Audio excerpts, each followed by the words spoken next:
जय। नारायण हरि।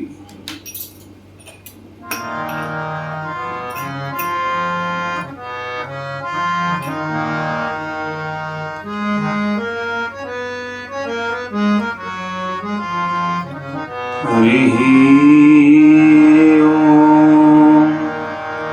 राधा मेरी स्वामिनी, मैं राधे जुकदास, जन्म जन्म मोह दीजियो, श्री वृंदावन को वास। वृंदावन सोवन नहीं और नंद गाँव सो गाँव, वंशी वट सोवट नहीं, श्री कृष्ण नाम सो नाम। गुरुर्ब्रह्मा गुरुर्विष्णु गुरुर्देव महेश्वरा, गुरुर्साक्षात् परब्रह्मा, तस्मै श्री गुरवे नमः। भक्ति भक्ति भगवंत गुरु चतुर नाम वपु एक, तिनके पद बंधन किए, नाशहि विघ्न अनेक। जय जय श्री राधा रमण, जय जय नवल किशोर, जय गोपी चित चोर प्रभु, जय जय माखन चोर। श्री वृंदावन बिहारी लाल की जय, श्री राधा रानी सरकार की जय। जय जय श्री राधे, जय जय श्री राधे। क्वचित् रुदति वैकुंठ चिंता सबल चेतनः, क्वचित् हसति तच्चिन्ताह्लाद उद्गायति, क्वचित् नदति क्वचित् उत्कण्ठोल्विलज्जो नृत्यति, क्वचित् उद्भावनायुक्तस्य तन्मयो अनुचकारः। श्री कृष्ण लीला का अभिनय। जो भगवान का प्रेमी होता है उसकी दशा विलक्षण हो जाती है। उसको फिर अपने ऊपर नियंत्रण सा नहीं रहता। उसकी जो प्रत्येक क्रिया होती है वो भगवद अनुरूप हो जाती है। तो कभी तो वो रोने लगता है, कभी फिर हंसने लगता है, कभी जोर जोर से गाने लगता है, नाचने लगता है, कंठ अवरुद्ध हो जाता है। तो इस श्लोक में यही बताया गया कि क्वचित् रुदति, भगवत प्रेम में पागल हुए भक्त की दशा का वर्णन करते हुए कहते हैं कि कभी तो भगवत चिंतन से उसका हृदय क्षुब्ध सा हो उठता है और भगवान के वियोग जन्य दुख के स्मरण से वह रोने लगता है। भगवत भक्त की पहचान, वो रोने लगता है। कभी भगवत चिंतन से प्रसन्न होकर के उसके रूप सुधा का पान करते करते करते करते फिर वो हंसने लगता है। कभी जोरों से भगवान नामों का और गुणों का गान करने लगता है, कभी उत्कंठा से सहित हुंकार मारने लगता है, कभी निर्लज होकर के नृत्य करने लगता है, सारी शर्म खूंटी पर रख देता है। पग घुंघरू बांध मीरा नाची रे, सारी शर्म खूंटी पर टांग देता कि जग वाले क्या कहेंगे। वो भगवान के प्रेम में नाचता है पागल होकर के। और कभी कभी ईश्वर चिंतन में अत्यंत ही लवलीन होने पर तन्मय होकर के अपने आप ही भगवान की लीलाओं का अनुकरण करने लगता है। कभी हंसता है, कभी रोता है, कभी गाता है, कभी नाचता है, कभी पागलों की तरह हुंकार भरता है। प्रत्येक क्रिया वो भगवान के अनुरूप स्वतः उसकी हो जाती है भगवत भक्त की। यदि एक शब्द में कोई हमसे भक्त की परिभाषा पूछे तो हम उसके सामने लोक बाह्य इसी शब्द को उपस्थित कर देंगे कि लोक बाह्य। इस एक ही शब्द में भक्त जीवन की, भक्ति मार्ग के पवित्र पथ के पथिक की पूरी परिभाषा परिलक्षित हो जाती है। भक्तों के सभी कार्य अनोखे ही होते हैं, उन्हें लोक की परवाह नहीं होती। बालकों की भांति वे सदा आनंद में मस्त रहते हैं, उन्हें रोने में ही मजा आता है और हंसने में आनंद आता है। वे अपने प्रियतम की स्मृति में सदा बेसुध से बने रहते हैं। भक्त के लक्षण है ये। जिस समय उन्हें कोई उनके प्यारे प्रीतम की दो चार उल्टी सीधी बातें तो सुना दे, आहा, तब तो उनके आनंद का फिर कहना ही क्या है। उस समय तो उनके अंग प्रत्यंगों में सभी सात्विक भावों का उदय होने लगता है। यथार्थ स्थिति का पता तो उसी समय लगता है। आइए प्रेम अवतार श्री चैतन्य के शरीर में सभी भक्तों के लक्षणों का हम दर्शन करें। एक दिन श्रीवास पंडित के घर में प्रभु ने भावावेश में आकर के बंशी बंशी बंशी ऐसा कह करके वही पुरानी बांस की बांसुरी मांगी कि मुझे बंशी चाहिए, बांसुरी चाहिए। कुछ हंसते हुए श्रीवास पंडित ने कहा कि यहाँ बांसुरी कहाँ है भगवान, और इस समय आपकी बांसुरी तो गोपियां हर करके ले गई। इस समय वो कृष्ण के भावावेश में है। आपने प्रसंग सुना ना प्रारंभ में, श्री कृष्ण लीला का अभिनय। तो बांसुरी बांसुरी कहकर के पुकारा, बंशी बंशी कहकर के पुकारा, तो श्रीवास पंडित ने हंस के कर कहा कि आपकी बांसुरी यहाँ कहाँ है, उसको तो गोपियां हर करके ले गई हैं। बस इतना सुनना था कि प्रभु के प्रेम में विवल हो गए वो, और उनके संपूर्ण अंगों में सात्विक भावों का उद्दीपन होने लगा, और वे गदगद कंठ से बार बार श्रीवास पंडित से कहते, हाँ सुनाओ, कुछ सुनाओ, बंसी की लीला सुनाते क्यों नहीं हो, जल्दी सुनाओ। उस बेचारी पोले बांस की बांसुरी ने उन गोपियों का क्या बिगाड़ा था जिससे वे उसे हर करके ले गई हैं। पंडित, तुम मुझे उस कथा प्रसंग को सुनाओ। प्रभु को इस प्रकार आग्रह करते देखकर के श्रीवास कहने लगे कि प्रभु, अश्विन का महीना था, शरद ऋतु थी। भगवान निशानाथ अपने संपूर्ण कलाओं से उदित होकर के आकाश मंडल को अलौकिक बना रहे थे। भगवान के द्वारा बनाई हुई ये प्यारी सी प्रकृति बड़ी शांत थी। विहंग वृंद अपने अपने घोंसलों में शयन कर रहे थे, यानी कि पक्षी अपने अपने घोंसलों में पड़े हुए शयन कर रहे थे। वृंदावन की निकुंजों में स्तब्धता छाई हुई थी, सन्नाटा था एकदम से। रजनी की नीरवता का नाश करती हुई यमुना अपने नीले रंग के जल के साथ हुंकार करती हुई धीरे धीरे स्वर से बह रही थी। उसी समय मोहन की मनोहर मुरली की सुरीली तान गोपियों के कानों में पड़ी।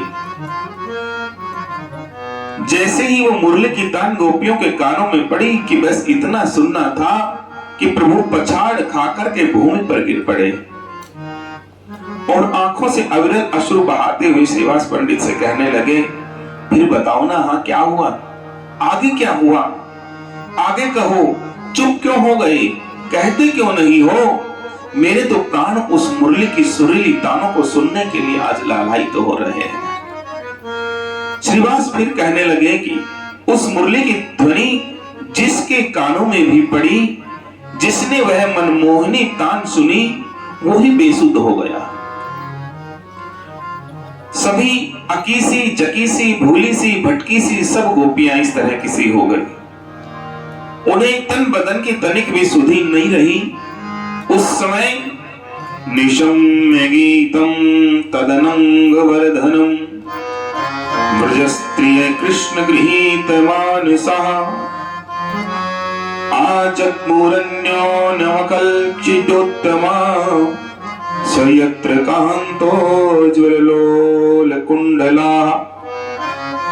उस अनंग वर्धन करने वाले मुरली के मनोहर गान को सुन करके जिनके मन को श्री कृष्ण ने अपनी ओर खींच लिया,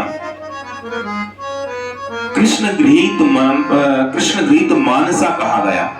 मुरली तो बजी, सबने सुनी, लेकिन मुरली में कृष्ण गृहीत मानसा, कृष्ण गृहीत मानसा का मतलब ये है कि जिन्हों भगवान श्री कृष्ण ने जिनके मन को खींचना चाहा, केवल वो ही तोड़ करके आई। तो उस अनंग वर्धन करने वाले मुरली के मनोहर गान को सुन करके जिनके मन को श्री कृष्ण ने अपनी ओर खींच लिया है, ऐसी उन गोकुल की गोपियों ने सापत्न्य भाव से अपने अनेकों उद्योगों को छोड़ करके बस तोड़ करके प्रकट होने लगी। वे श्री कृष्ण की उस जगमोहन तान में अधीन हुई, जिधर से वह ध्वनि सुनाई पड़ रही थी, उसी को लक्ष्य करके जैसे बैठी हुई थी वैसे ही उठ करके वो चल दी। उस समय जाने की शीघ्रता के कारण उनके कानों के हिलते हुए कमनीय कुंडल बड़े ही सुंदर मालूम पड़ रहे थे। कानों के कुंडल हिल रहे थे। जो गो दुह रही थी वह दुहने को वहीं पटक करके चल दी।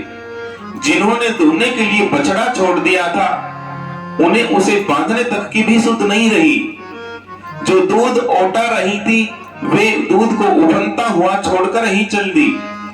माता पुत्रों को फेंक करके, पत्नी पतियों की गोद से निकल करके, बहने भाइयों को खिलाते छोड़ करके बस उस मुरली की ओर दौड़ने लगी। श्रीवास जी कहते जाते थे कि प्रभु भावावेश में, वो श्रीवास जी तो कहते जाते थे और महाप्रभु भावावेश में सुनते जाते। दोनों ही कहने वाला और सुनने वाला दोनों ही बेसुध से हो गए। इस प्रकार श्री कृष्ण कथा कहते कहते ही संपूर्ण रात्रि बीत गई, सारी रात व्यतीत हो गई। भगवान भुवन भास्कर भी घर के दूसरी ओर छिप करके इन लीलाओं का आस्वादन करने लगे। मानो सूर्य भी छिप करके सुन रहा था कि कथा क्या चल रही है यहाँ। सूर्य के प्रकाश को देख करके प्रभु को कुछ बाह्य ज्ञान सा हुआ। उन्होंने प्रेम पूर्वक श्रीवास पंडित का जोरों के साथ आलिंगन करते हुए कहा कि पंडित जी, आज आपने हमें देव दुर्लभ रस का आस्वादन करा दिया, उन गोपियों का स्मरण करा दिया। आज आपके लिए श्री मुख से श्री कृष्ण लीलाओं के श्रवण से मैं आज कृत्य हो गया। इतना कहकर के प्रभु नित्य कर्म से निवृत्त होने के लिए चले गए। दूसरे दिन प्रभु ने सभी भक्तों के सहित परामर्श किया कि सभी भक्त मिलकर के श्री कृष्ण लीला का अभिनय करेंगे। भगवान श्री कृष्ण लीला का नाटक करेंगे, अभिनय करेंगे। स्थान का प्रश्न उठने पर प्रभु ने स्वयं अपने मौसाजी पंडित चंद्रशेखर आचार्य रत्न का घर बता दिया कि वह चंद्रशेखर जी के घर में ही हम कार्यक्रम रखेंगे। सभी भक्तों को वह स्थान बहुत ही अनुकूल प्रतीत हुआ। वह घर बड़ा भी था और वहां पर सभी भक्तों की स्त्रियां भी बिना किसी संकोच के आ जा सकती थी। भक्तों के यह पूछने पर कि कौन सी लीला होगी और किस किस पात्र का अभिनय करना होगा, दो बातें, लीला कौन सी होगी और कौन क्या क्या बनेगा, राधा कौन बनेगी, कृष्ण कौन बनेगा, सुदामा कौन बनेगा, श्रीदामा कौन बनेगा, पात्र कौन कौन बनेगा। इसके उत्तर में प्रभु ने कहा कि इसका अभी से कोई निश्चय नहीं है कि कौन कौन पात्र बनेगा और क्या बनेगा। बस यही निश्चय है कि लीला होगी और पात्रों के लिए आपस में आप बात कर लो, एक दूसरे को चुन लो। पात्रों के पाठ का कोई निश्चय नहीं है अभी। उस समय जिसका भाव आ जाए, उस समय जिसको भी जिसका भाव आ जाए वह उसी भाव में अपने विचारों को प्रकट करे। अभी से निश्चय करने पर तो ये लीला बनावटी हो जाएगी। हमने बनावटी लीला नहीं करनी। उस समय जैसी भी जिसे स्वाभाविक स्फुरना हो, यह सुनकर के सभी बड़े प्रसन्न हुए। प्रभु के अंतरंग भक्तों को तो अनुभव होने लगा कि मानो कल वे प्रत्यक्ष वृंदावन लीला का दर्शन करेंगे। वृंदावन लीला का प्रभु ने उसी समय पात्रों का निर्णय किया। पात्रों के चुनने में भक्तों में खूब हंसी दिल लगी होती रही, मजाक करते रहे। सबसे पहले नाटक कराने वाले सूत्रधार का प्रश्न उठा, संयोजक कौन बनेगा, सूत्रधार कौन बनेगा। एक भक्त ने कहा, सूत्रधार तो कोई ऐसा मोटा ताजा होना चाहिए जो जरूरत पड़ने पर मार भी सह सके, क्योंकि सूत्रधार को ही सबकी देखरेख करनी होती है।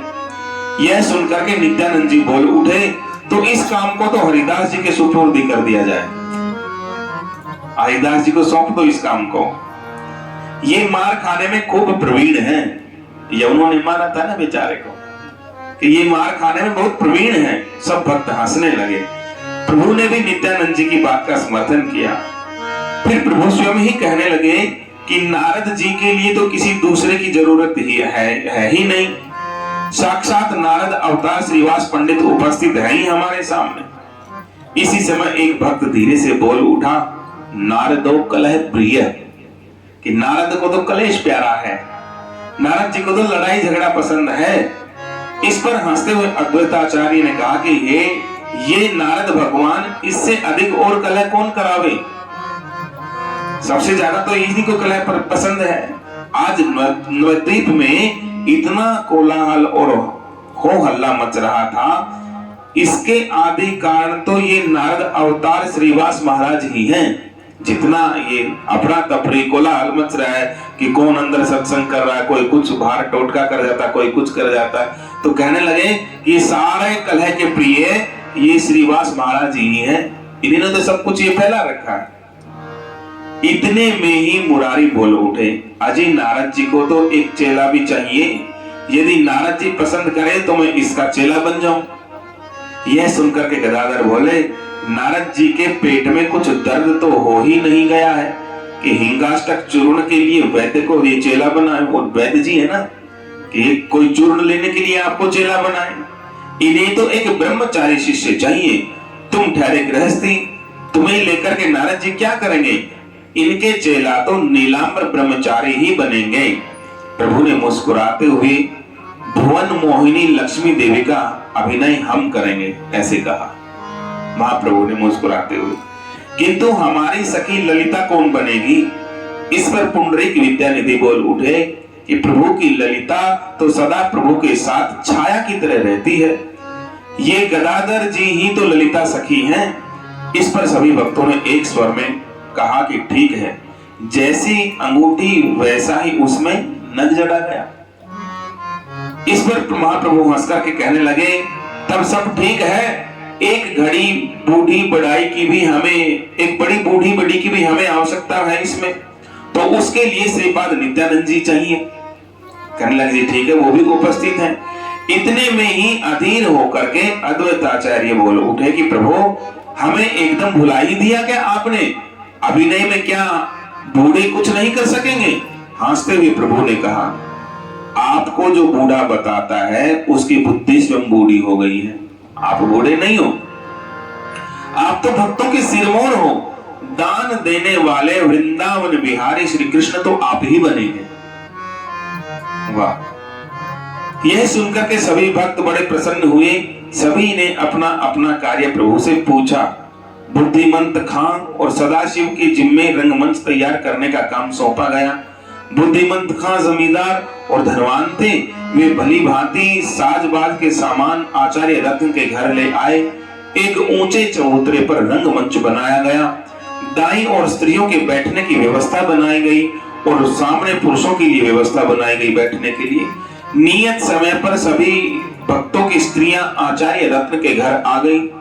मालिनी देवी और विष्णु प्रिया के सहित सची माता भी नाटक अभिनय को देखने के लिए वहां पर उपस्थित हुई हैं। सभी भक्त क्रमशः इकट्ठे हो गए। सभी भक्तों के आ जाने पर किवाड़ बंद कर दिए गए और लीला आरंभ हुई। भीतर बैठे हुए आचार्य वासुदेव पात्रों को रंगमंच पर भेजने के लिए सजा रहे थे। इधर पर्दा गिरा। सबसे पहले मंगलाचरण हुआ। अभिनय में गायन करने के लिए 5 आदमी नियुक्त किए गए थे। पुंडरीक विद्यानिधि, चंद्रशेखर, आचार्य रत्न और श्रीवास पंडित के रमाई आदि ये तीनों भाई। विद्यानिधि का कंठ बड़ा ही मधुर था। वे पहले गाते, उनके स्वर में चारों अपना स्वर मिलाते संकीर्तन प्रारंभ होता।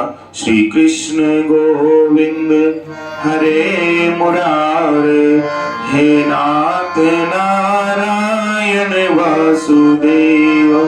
श्री कृष्ण गोविंद हरे मुरारे, हे नाथ नारायण वासुदेव। हे नाथ नारायण वासुदेवा, हे नाथ नारायण वासुदेवा, हे नाथ नारायण वासुदेव। श्री कृष्ण गोविंद हरे मुरारे, हे नाथ नारायण वासुदेव, हे नाथ नारायण वासुदेव। श्री वृंदावन बिहारी लाल की जय। लीला क्या हुई वो कल स्वर्ण करेंगे। बोले वृंदावन बिहारी लाल की जय। जय जय श्री राधे श्याम, जय जय श्यामा, जय जय श्याम, जय जय श्री वृंदावन धाम। जय जय श्यामा, जय जय श्याम, जय जय श्री वृंदावन धाम। पावन राधे तेरा नाम, पावन राधे तेरा नाम, पावन श्री वृंदावन धाम। जय जय श्यामा, जय जय श्याम, जय जय श्री वृंदावन धाम।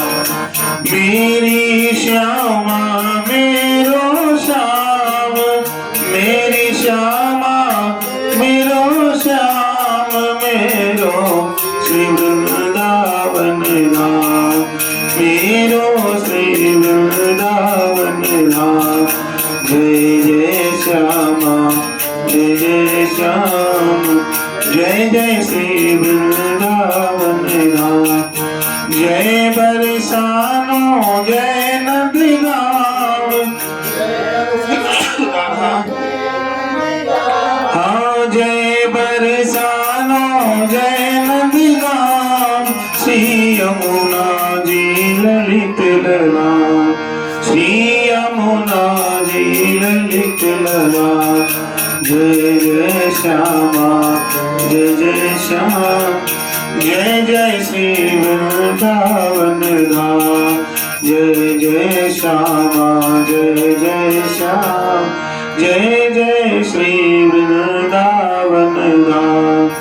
यह जोड़ी अविचल अविराम, यह जोड़ी अविचल हृदय विराजो आठो याम, हृदय विराजो आठो याम। जय जय श्यामा, जय जय श्याम, जय जय श्री वृंदावन धाम। जय जय श्यामा, जय जय श्याम, जय जय श्री वृंदावन धाम। जय जय श्री वृंदावन धाम। श्री वृंदावन धाम की जय। श्री बांके बिहारी लाल की जय। श्री राधा रानी सरकार की जय। जय जय श्री राधे, जय जय श्री राधे, जय जय श्री राधे श्याम।